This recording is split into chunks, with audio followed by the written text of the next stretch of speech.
The Sex.com Chronicles, Chapter 3, The Starlight Special. Arriving back at my Ojai office, my ordeal began. Gary tested my mettle by forcing me to run a gauntlet of 5 to 15 emails a day, with follow-up telephone calls to discuss each matter. My reply skills won his approval, and soon I was on the way to San Francisco for a third time, riding the Starlight Special, the slowest train in the United States. It runs up the coast of California, and is clearly intended as a tourist ride. The trip gave me a chance to read Gary's deposition. Depositions, as everyone undoubtedly knows by now, are where the witness is put under oath in a lawyer's office and questioned ad nauseum in order to extract concessions. In Gary's case, the second day of depositions had been abruptly terminated by his attorney after Gary committed several verbal missteps. I understood why Gary did not want to resume his deposition. On the good side, it was clear Steve Cohen had stolen Sex.com. What Gary testified to and turned out to be the gospel truth was the following. He was an internet pioneer with a degree in engineering from Northwestern and an MBA from Stanford. On May 9, 1994, using the internet and certified mail, he registered the domain name Sex.com in the name of Online Classifieds, Inc., a business name Gary was using at the time without ever incorporating. Gary paid $0 for the privilege of registering the name. His business plans never got farther than one page of doodles, and he never created a website to use Sex.com. He may have sent an email a couple of times through Sex.com just to test and see if it was working. Shortly after October 17, 1995, Kremen discovered that the registration to Sex.com was no longer his, when a friend told him that the WHOIS database did not indicate that he was the owner. Gary checked the WHOIS himself and discovered the fateful news. Sex.com was now registered to Sporting Houses Management Corporation, a Nevada corporation whose registered agent was Steven Michael Cohen. Further inquiries to the domain name registrar, Network Solutions, Inc., NSI, led to further unpleasant discoveries. NSI sent Gary's lawyer a copy of a letter on Online Classifieds, Inc. stationery, authorizing NSI to transfer the domain name to someone named Steve Cohen. But it was not the real company stationery, which had a custom logo and a different type style. It read, "From Online Classifieds, Inc. to Steven Cohen, October 15, 1995, RaySex.com.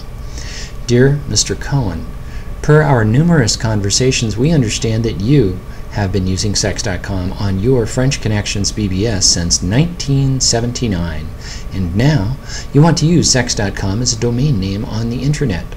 Our corporation is the owner of Sex.com as it relates to the Internet.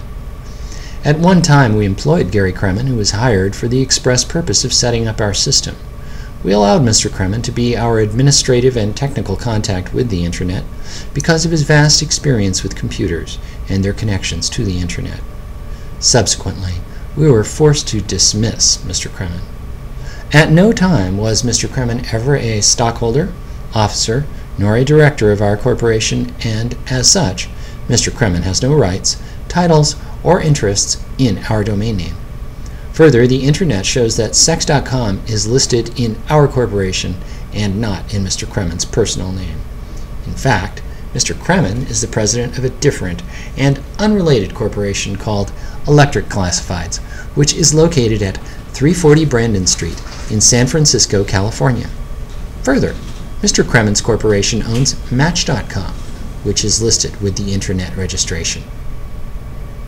We never got around to changing our administrative contact with the Internet registration, and now our board of directors has decided to abandon the domain name Sex.com. Because we do not have a direct connection to the Internet, we request that you notify the Internet registration on our behalf to delete our domain name Sex.com.